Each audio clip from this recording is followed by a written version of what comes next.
Hello friends and my dear student, welcome to my channel. आज हम आपको करा रहे हैं निर्देशांक ज्यामिति कक्षा 10 प्रश्नावली 7.3। तो प्रश्नावली 7.3 करने से पहले इसमें जो फॉर्मूले यूज करने वाले हैं उन फॉर्मूलों को हम कराएंगे और यहाँ पर त्रिभुज के क्षेत्रफल का सूत्र को हम प्रूफ करके भी दिखाएंगे। तो चलिए करते हैं वीडियो को शुरू। जैसा कि आप देख रहे हैं एक सूत्र यह है त्रिभुज का के केंद्र के निर्देशांक। त्रिभुज के केंद्र के निर्देशांक होते हैं x1 plus x two plus x3 upon 3, y1 plus y2 plus y3 upon 3। अब केंद्रक क्या होता है देखिए हमें ये भी पता होनी चाहिए। तो आपको बता दें त्रिभुज के शीर्ष से सम्मुख भुजा के मध्य बिंदु को अगर हम मिला दें ऐसे, और ऐसे ही इस वाले शीर्ष से इसके मध्य बिंदु को मिला दें तो इन्हें हम बोलते हैं माध्यिकाएं। क्या बोलते हैं इनको? माध्यिकाएं। और माध्यिकाएं जिस पॉइंट पे काटती हैं उसे हम बोलते हैं केंद्रक। तो केंद्रक क्या होता है? माध्यिकाओं का कटान बिंदु केंद्रक कहलाता है। और हमें इसके निर्देशांक निकालने हैं तो ये फॉर्मूला हमारा, ठीक है। अब एक है त्रिभुज का क्षेत्रफल। अगर देखिए हमें किसी त्रिभुज के शीर्ष दे दी जाए, कैसे दे दी जाए? जैसे देखिए ए x1/1, बी x2/2, सी x3/3। तो हम उस त्रिभुज का क्षेत्रफल निकाल सकते हैं। त्रिभुज का क्षेत्रफल हमने इससे पहले भी निकाल चुके हैं, लेकिन हम पहले जो निकालते थे क्षेत्रफल वो हम निकालते थे भुजाओं की सहायता से। अगर हमें भुजाएं ना देके शीर्ष दिए जाएं तो हम इस वाले फॉर्मूले की सहायता से हम त्रिभुज का क्षेत्रफल भी निकाल सकते हैं। और यहाँ हम इसको प्रूफ रखे भी दिखाएंगे। यहाँ पे देखिए उसके बाद है संरेख। संरेख का प्रतिबिंब। संरेख का मतलब ये है कि अगर तीन लाइनें एक ही पॉइंट में हो तो उसे हम संरेख कहते हैं। तो संरेख के लिए मैं अभी आपको बताऊंगा। तो संरेख का प्रतिबंध ये होता है x1 y2 minus y3 plus x2 y3 minus y1 plus x3 y1 minus y2 is equal to 0। तो अगर दिए गए तीन बिंदु संरेख हैं तो उससे बने त्रिभुज का जो क्षेत्रफल है वो 0 होता है, ठीक है। इसलिए ये प्रतिबंध निकल के आ जाता है। तो यहाँ मैं इसको एक तरीके से और आपको समझाना चाहूँगा। जैसे देख लीजिए मैंने एक ये देखिए ये ट्रायंगल है, आपको दिख रहा होगा। क्या है ये? एक ट्रायंगल है, ठीक है। अब देखिए यहाँ पे एक ट्रायंगल ए बी सी ये बन रहा है। और अगर ये इसका एरिया शून्य हो जाए तो ये वाला जो वर्टेक्स है इसका, मैं यहाँ आपको दिखा दूँ। ये जो वर्टेक्स है ये वाला, ये जो शीर्ष है उसका वो इस पॉइंट पर आ जाता है। कब? अगर इसका एरिया शून्य हो जाए। तो देखिए कैसे आता है, मैं इसको आपको दिखा भी देता हूँ। तो यहाँ पर देखिए जैसे कि ये वर्टेक्स है और इसको मैं यहाँ से देखिए, यहाँ से अब मैं देखिए इसको क्या कर रहा हूँ, देखिए ये ला रहा हूँ। इसका एरिया शून्य हो रहा। कब होगा एरिया शून्य? जैसे ही ऊपर वाला जो वर्टेक्स यानी शीर्ष है वो नीचे वाली लाइन पे आ जाएगा तो इसका जो एरिया है तुरंत ऑटोमेटिक शून्य हो जाएगा। देखिए ये लाइन बन गई। तो जो ऊपर वाला पॉइंट था, कौन सा वाला? ऊपर वाला पॉइंट, ये वाला पॉइंट, मैं आपको एक बार और बता दूं। ये वाला जो पॉइंट था अगर ये पॉइंट यहाँ पर आ जाए तो ये जो एरिया है पूरा क्या हो जाता है? 0 हो जाता है, ठीक है। और 0 हो जाता है तो इसे हम कहते हैं संरेख। क्या कहते हैं इसको हम? संरेख। संरेख का मतलब एक ही लाइन में। अगर तीन पॉइंट एक ही लाइन में होते हैं तो उसे हम संरेख कहते हैं। और तीनों पॉइंट एक ही लाइन में कब होते हैं? जब इस ट्रायंगल का ऊपर वाला पॉइंट इस वाले ट्रायंगल के बीच में आ जाए। तो संरेख का मतलब आपको समझ में आ गया होगा। जब अगर हम किसी त्रिभुज का क्षेत्रफल निकालें और वो 0 हो जाए तो उसे हम संरेख कहते हैं। संरेख हमने इससे पहले वाली एक्सरसाइज यानी कि जो 7.1 थी वहाँ भी हमने संरेख प्रूव किया था, लेकिन वहाँ दूरी के सूत्र से प्रूव किया था। और हमने बताया था, आपको याद होगा, हमने कहा था कि ये वाला जो संरेख का प्रतिबंध आगे पढ़ेंगे, यानी इस एक्सरसाइज में आपको यहाँ पढ़ेंगे। ये हम पढ़ चुके हैं 7.1 में। अगर वहाँ हमें संरेख प्रूव करना होता था तो हम तीनों भुजाओं की लंबाइयाँ निकालते थे और सबसे बड़ी भुजा की लंबाई अगर छोटी दो भुजाओं की लंबाई के जोड़ के बराबर आ जाती है तो त्रिभुज जो है यानी तीनों बिंदु जो है वो संरेख हो जाते हैं।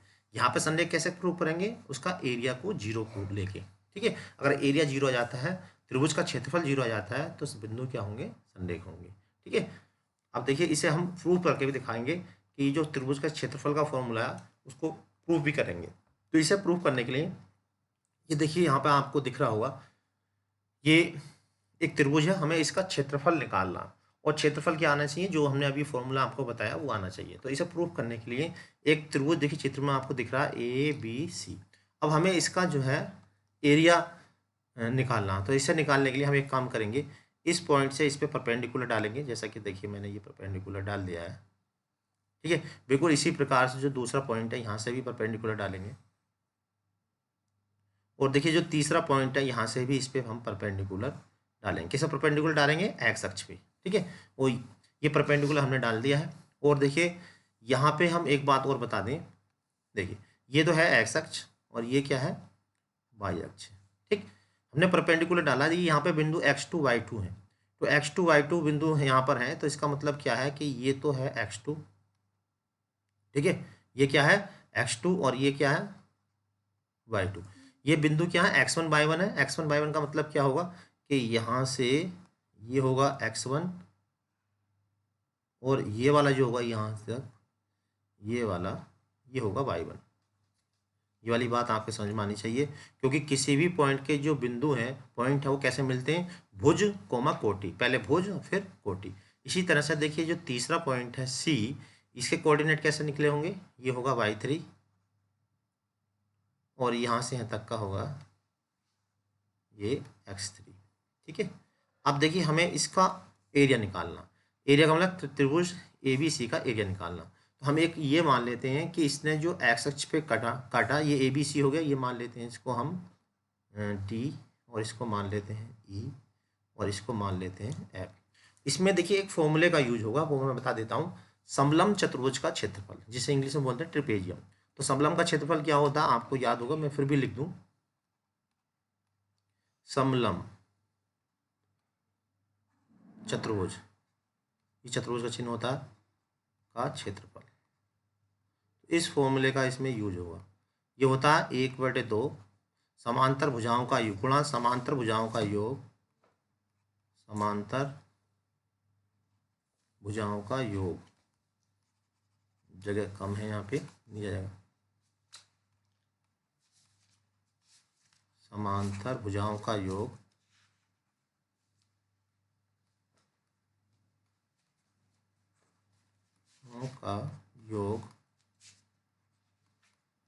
गुणा बीच की दूरी, गुणा बीच की दूरी। बस इस फॉर्मूले का प्रयोग है इसके अंदर। इस फॉर्मूले की सहायता से ही हम यहाँ पर इस त्रिभुज ABC का क्षेत्रफल निकाल लेंगे। ठीक है, आप जरा चित्र की में ध्यान से देखेंगे तो ये त्रिभुज ABC, हम शॉर्टकट में ये लिख देते हैं AR ABC। AR का मतलब एरिया, AR ABC बराबर किसके होगा, देखिए जो AR ABC है, यहाँ पर देखिए 2 समलंब बनना है, 3 समलंब। कौन कौन से समलंब बनना है मैं दिखाने की कोशिश करता हूँ अलग अलग कलर से, जिससे आपको दिख जाए। तो पहला देखिए समलंब जो बनना है, मैं ये ले लेता हूँ, यहाँ पे देखिए ये ABDEA, एक ये समलंब बनना है। दूसरा समलंब बनना है AEFC, 2 समलंब बनना है। यानी इस टोटल आकृति का जो एरिया है वो ABDE प्लस AEFC के योग के बराबर है। तीसरा समलंब कौन सा बनना, तीसरा समलंब बनना है BDFC। तो पहले मैं आपको बता दूं समलंब कहते किसे हैं। तो समलंब क्या है, ऐसा चतुर्भुज जिसके आमने सामने की भुजाएं तो बराबर हों, ओ सॉरी आमने सामने की भुजाएं समांतर हों, और शेष 2 जो भुजाएं वो कैसी भी हो सकती हैं, वो समांतर भी हो सकती हैं, अलग अलग भी हो सकती हैं, लेकिन आमने सामने की भुजाएं जो होनी चाहिए वो समांतर होनी चाहिए। कैसी होनी चाहिए, समांतर।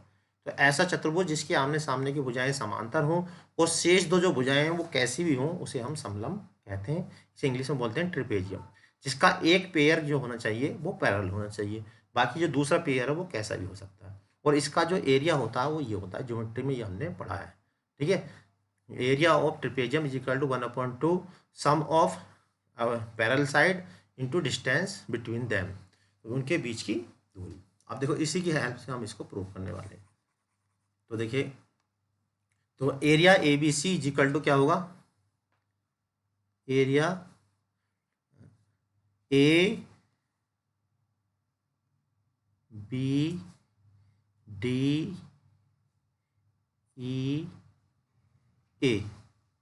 प्लस एरिया,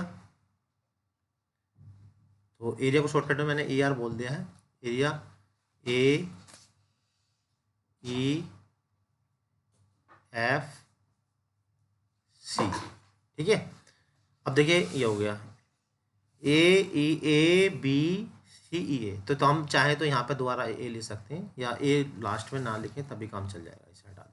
ठीक है, अब माइनस, माइनस कौन सा हो जाएगा, ये वाला जो समलंब है ये माइनस हो जाएगा, यानी कि एरिया क्या होगा, देखिए बी डी एफ सी। ठीक है, तो यहाँ पर triangle area A B C यानी कि त्रिभुज ए बी सी का जो क्षेत्रफल है वो किसके बराबर है?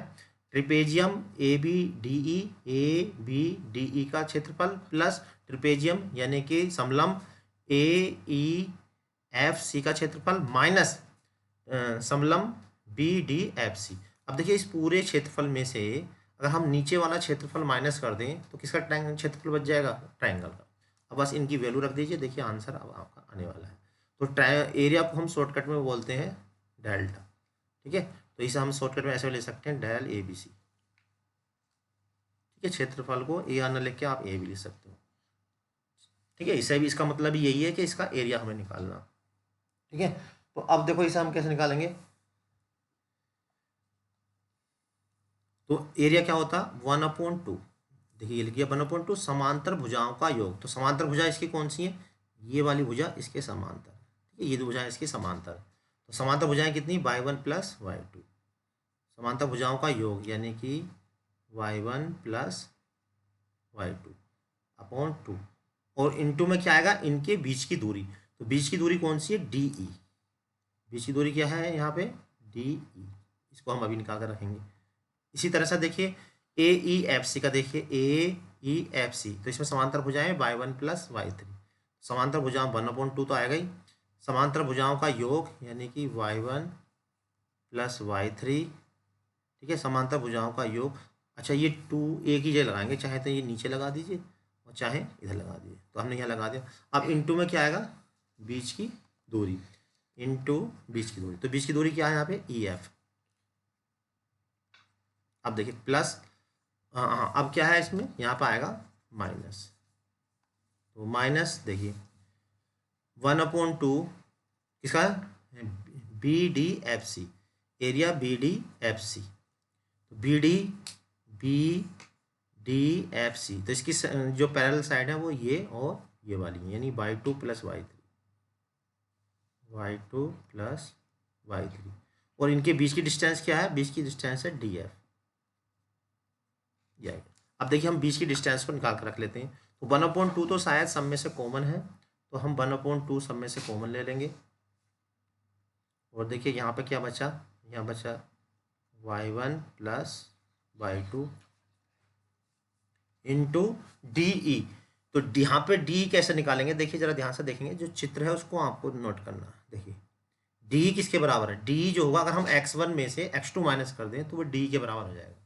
देखिए चित्र में देखिए, यहाँ से देखिए x1 में से x2 माइनस कर दें तो किसके बराबर हो जाएगा? डी के। तो डी क्या है यहाँ पे? x1 minus x2। क्लियर? कोई डाउट तो नहीं इसमें? अब यहाँ पर देखिए 1/2 तो मैंने कॉमन ले लिया है। इसके बाद क्या? y1 प्लस y2 और ई एफ कितना हुआ? ई एफ देखिए, ई एफ कैसे निकालेंगे? अगर मैं x3 में से x1 माइनस कर दूं तो ई एफ आ जाएगा। x3 में से क्या माइनस करना है मुझे? x1 माइनस ये पहले से ये आ गया y2 प्लस के y3। अब देखिए डी एफ कितना है? डी एफ क्या है? x3 में से x2 माइनस कर दो। डी एफ किसके बराबर है? x2 माइनस के x3, यानी x3 में से x2 माइनस कर देंगे तो वो डी एफ के बराबर है। तो x3 माइनस के x2। बस अब देखिए इसको हम सॉल्व करेंगे और आंसर हमारा आ जाएगा। ठीक है, अब सोल्व कैसे करना? जो हमें प्रूफ करना है उसके हिसाब से हम सोल्व करेंगे। तो यहाँ तक क्लियर है? कोई डाउट तो नहीं? 1/2 हमने पहले से बाहर ले लिया था। अब देखिए इनकी मल्टीप्लाई करनी है हमें। कैसे करेंगे? बड़े हिसाब से करेंगे। हमने देखा जो हमारा फॉर्मूला, एक मैं फॉर्मूला दिखाना चाहूँगा कि जो हमारा फॉर्मूला है इसमें देखिए ये वाला, इसमें x1 x2 x3 बाहर है और ब्रैकेट में क्या? y1 y2 y3 है। तो हम x1 को बाहर निकालेंगे। ठीक है, तो यहाँ पर देखिए x1 कहाँ पर है? ये वाला है। ठीक है, तो इसको हम बाहर रखेंगे। कैसे रखेंगे बाहर?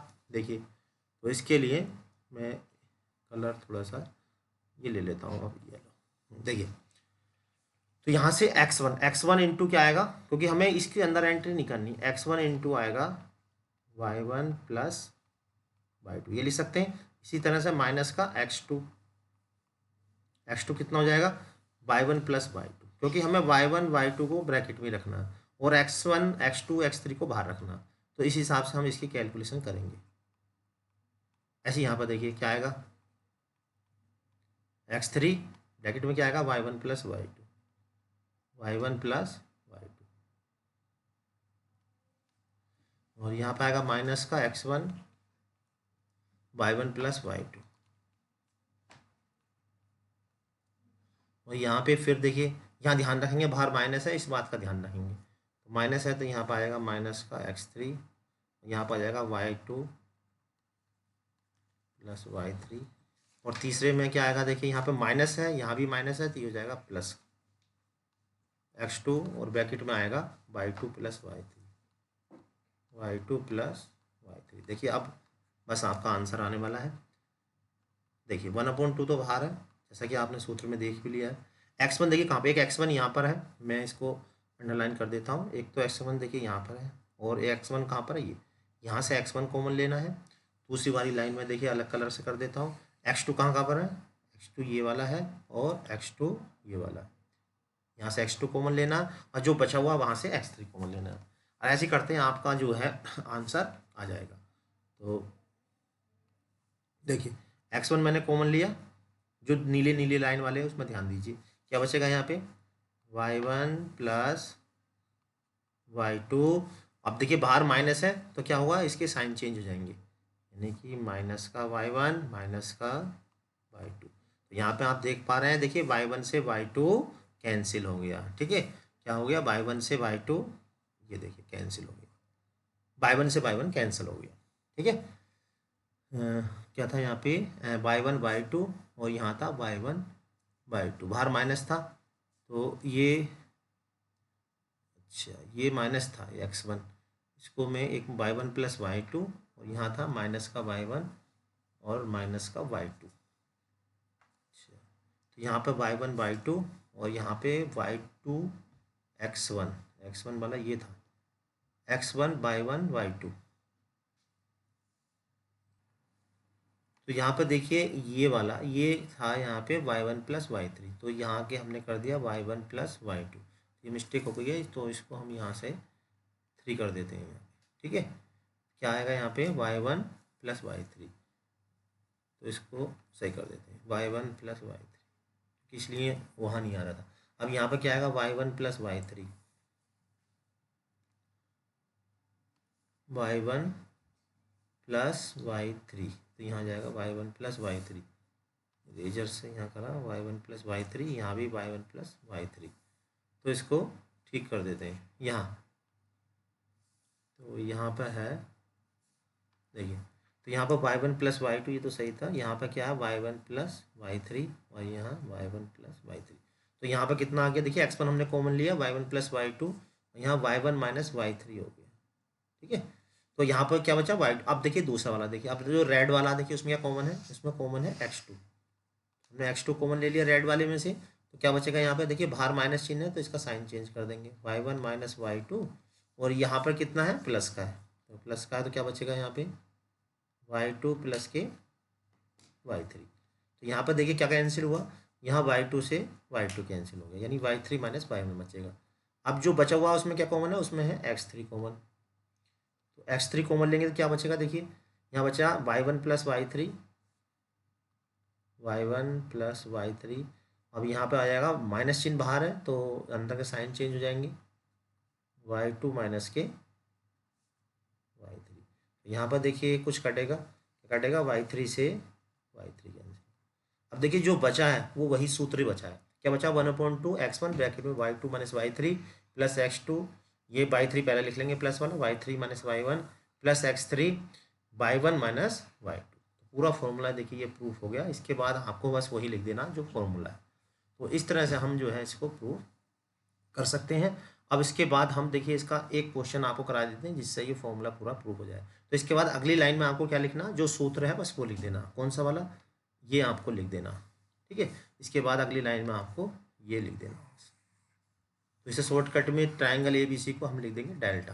ठीक है, डेल्टा बोलते हैं या इसे त्रिभुज बोलते हैं, शॉर्टकट में ऐसा लिख देंगे। तो इसके बाद आपको बस ये लिख देना। ठीक है, तो ये फॉर्मूला हमने यहाँ पे प्रूफ करा दिया। अब देखिए इसका एक क्वेश्चन हम करा देते हैं जिससे ये आपको ब्लू क्लियर हो जाए। देखिए उस त्रिभुज का क्षेत्रफल ज्ञात है जिसके शीर्ष ही है। तो हमें त्रिभुज का क्षेत्रफल निकालना, तो त्रिभुज का क्षेत्रफल निकालने के लिए हमें चाहिए, इसे पहले को तो मान लेते हैं इसे ए, ये हो जाएगा x1 y1, जो दूसरा बिंदु है वो हो जाएगा x2 y2, बीच में कौन ऐसे लगा दें, और जो तीसरा बिंदु है वो हो जाएगा x3 y3।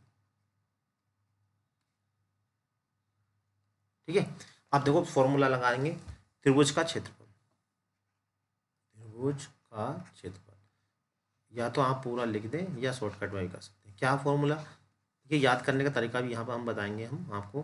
पहले तो 1/2 तो रखना, तो सबसे पहले रख लिखना x1, और 1 के बाद क्या आता है 2 आता है, तो y2, 2 के बाद क्या आएगा 3 आएगा। यहाँ पर आपको बस 3 तक गिनती आनी चाहिए। फिर क्या लिखना है यहाँ पे x2 लिखना है, देखिए यहाँ पर 1 लिखा, फिर क्या लिखेंगे यहाँ पे 2, 2 के बाद क्या आएगा 3, और 3 के बाद फिर 1 लाना, कंटिन्यू चलना चक्रीय क्रम में। अब देखिए यहाँ पे x1 आ गया, x2 आ गया, उसके बाद आएगा x3, और 3 के बाद क्या आएगा 1, 1 का मतलब ब्रैकेट में हमेशा y1 y2 ही लिखने, y1 माइनस y2, ये फॉर्मूला हो गया। अब देखिए यहाँ पे वैल्यू रख देते हैं हम, तो एक समझ लीजिए ये वाला क्वेश्चन आप इसी तरह से कर लेंगे। अब देखिए x1 के स्थान पे कितना है 2, 2 रख दिया हमने। y2 कितना है, y2 है यहाँ पर 0, y3 कितना है, y3 है यहाँ पे -4, माइनस पहले से ही हो तो प्लस कर दो। अब उसके बाद देखिए x2, x2 कितना है यहाँ पे -1, जब भी माइनस का हो तो उसे ब्रैकेट में लिखो। y3 कितना है यहाँ पे, ये y3 है, कन्फ्यूजन ना हो इसे सही से कर देते हैं, y3, ठीक है। तो y3 है -4, y1 कितना है, y1 है यहाँ पे 3, और प्लस x3, x3 कितना है 2, और y1 है 3, y2 है 0। अब देखिए इसको हम सॉल्व कर लेंगे, सॉल्व करेंगे तो यहाँ पर आएगा 1/2, यहाँ कितना 0 में 4 जोड़ेंगे 4, यानी 2 × 4, यहाँ कितना बचा 4 है 3 हो गया 7, माइनस का 7, माइनस पहले से ही है तो प्लस का 7 हो जाएगा, यहाँ पर आ जाएगा 2 × 3। अब इसको सॉल्व कर लेंगे, देखिए 1/2, 2 चौक 8, और प्लस के 7, और 2 तिया 6। अब इनको प्लस कर लेते हैं, कितना 8 है 7 15, 15 6 कितना हो गए 21, 21 को 2 से भाग देंगे आएगा 10.5। अब यहाँ पर देखिए एक बात और बता दें, मात्रक नाप लिखेंगे वर्ग मात्रा, क्योंकि ये एरिया है, क्षेत्रफल है, और क्षेत्रफल हमेशा वर्ग में नपता है, वर्ग मात्रा, ये आ गया इसका। तो बिल्कुल इसी तरह से आप ये वाला क्वेश्चन कर लेंगे, इसे हम कहेंगे x1 y1, ठीक है। इसे आप खुद करेंगे, मैं अभी इसको सोल्व करके दे दूंगा, वीडियो को पॉज करके इसको आपको खुद सोल्व करना है, ठीक है, और बाद में क्या करना है इसको आंसर को मिलाना।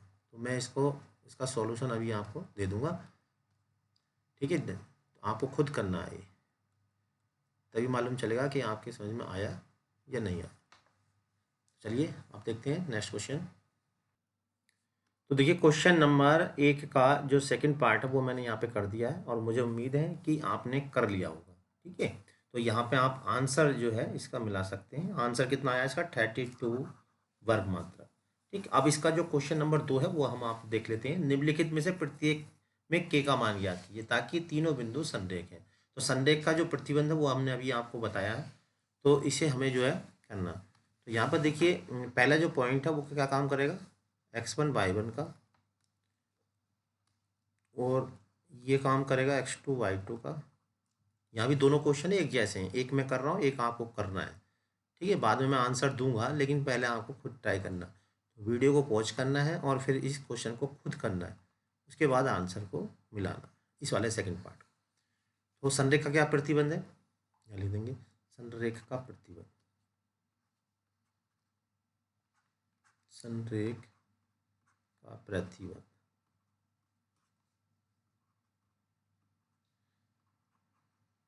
संरेख का प्रतिबंध है ये वाला। देखिए पूरा सूत्र है, क्योंकि क्षेत्रफल शून्य होने की वजह से इधर वाला पोर्शन पूरा 0 हो जाता है। देखिए 1 के बाद क्या आएगा 2, यानी कि y2 माइनस y3, बना गया x1, x1 के बाद क्या आएगा x2, ठीक ठीक है, और ब्रैकेट में y वाले आएंगे, 2 के बाद आएगा 3, 3 के बाद फिर 1, फिर देखिए यहाँ पे क्या आया x3, 3 के बाद क्या आएगा 1 आएगा, क्योंकि 1 2 3 तक हमें करना है बस, 1 2 3 1 2 3 और इक्वल टू में कितना है 0। अब देखिए यहाँ पे वैल्यू रख देंगे, आंसर आ जाएगा। तो x1 के स्थान में कितना रखना, देखिए 7 रखा हमने। y2 कितना है, y2 है यहाँ पे 1, y3 कितना, y3 के स्थान पर k। अब यहाँ पे देखिए x2 की वैल्यू है 5 और y3 कितना है, y3 है k और y1 है -2। अगर माइनस पहले से ही हो तो प्लस कर देंगे, ठीक है, ये रूल है। x3 कितना है यहाँ पे 3 है। y1 - y2, y1 कितना है यहाँ पे, y1 है -2 और y2 कितना है 1, ये, और इक्वल टू क्या चल रहा 0। अब इसको सोल्व करेंगे, देखिए 7 के अंदर एंट्री करेंगे तो 7 माइनस के 7k और ये कितना हो जाएगा, 5 के अंदर एंट्री करेंगे 5k प्लस 5 दूनी 10 और ये 2 और 1 3 और 3 तिया 9।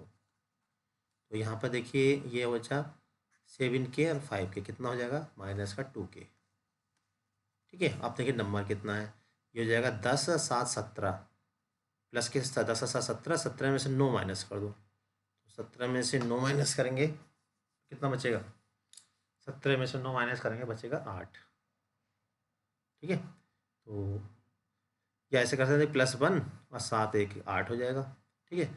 अब यहाँ पे जो प्लस का है 17 तो प्लस का 8 बचेगा। अब देखिए कि यहाँ पे 2k = हो जाएगा, इधर आके माइनस का हो जाएगा, माइनस माइनस क्या हो जाएंगे, ये प्लस हो जाएंगे, -8 अपॉन -2, माइनस माइनस कैसे हो गए, प्लस हो गए, 2 चौक 8। के की वैल्यू कितनी आ गई, के की वैल्यू आ गई यहाँ पे 4। आंसर हमारा क्या हुआ, k = 4, ठीक है। तो ये वाला क्वेश्चन बिल्कुल सेम ऐसा ही है, आपको ये करना है, ठीक है। मैं यहाँ पे इसका आंसर आपको बता दूंगा, आप वीडियो पॉज करके इसको करें।